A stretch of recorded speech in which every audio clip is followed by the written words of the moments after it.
je propose de vous aider à installer un visiophone. Alors le système que j'ai choisi est le Lena 11.3. C'est un kit qui est complet, livré avec une platine de rue avec visière, un moniteur écran couleur 11 cm. Le système est capable de commander une gâche électrique et un automatisme de portail. Et surtout, le système est garanti 2 ans. Voilà, donc nous allons installer la platine de rue. Pour ça, j'ai commencé à préparer mon support, à tirer mes fils. Il faut suffisamment de câbles pour la caméra, la gâche électrique, éventuellement le portail.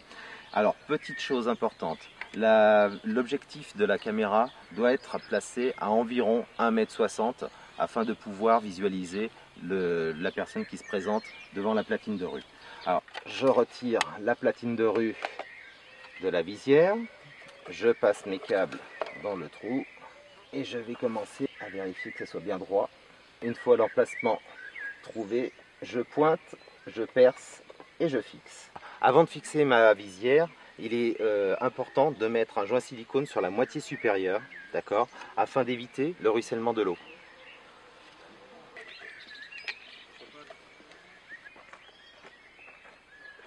Seconde étape, le branchement de la caméra. Alors pour ça, rien de plus facile, il suffit de regarder la notice et de bien repérer ses câbles.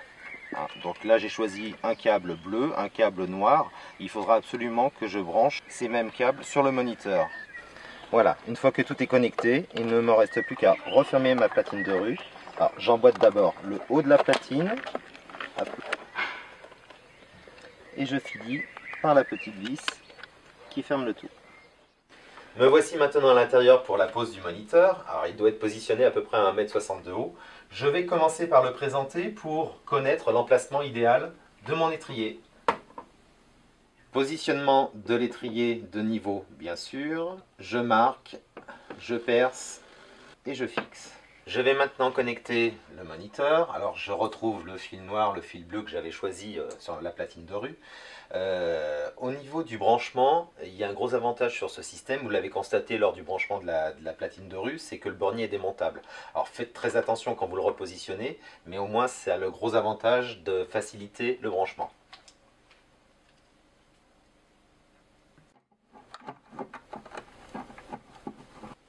Maintenant je connecte le cordon d'alimentation, cordon que je fais courir le long de la porte afin de pouvoir le brancher sur la prise murale. Mais attention, je ne branche pas tout de suite, j'attends que mon installation soit finalisée.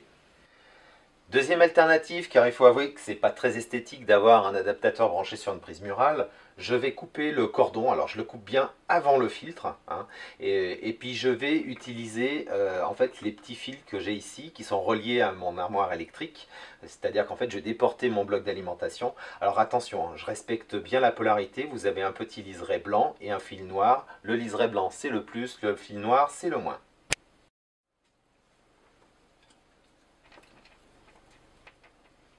Maintenant que tout est connecté, je vais pouvoir accrocher le moniteur à l'étrier.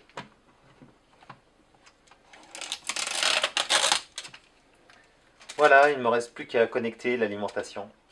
Au niveau de mon armoire électrique, donc j'ai simplement posé une prise 230 volts et je vais donc connecter mon adaptateur sur la liaison qui va au moniteur, l'enficher sur mon 230.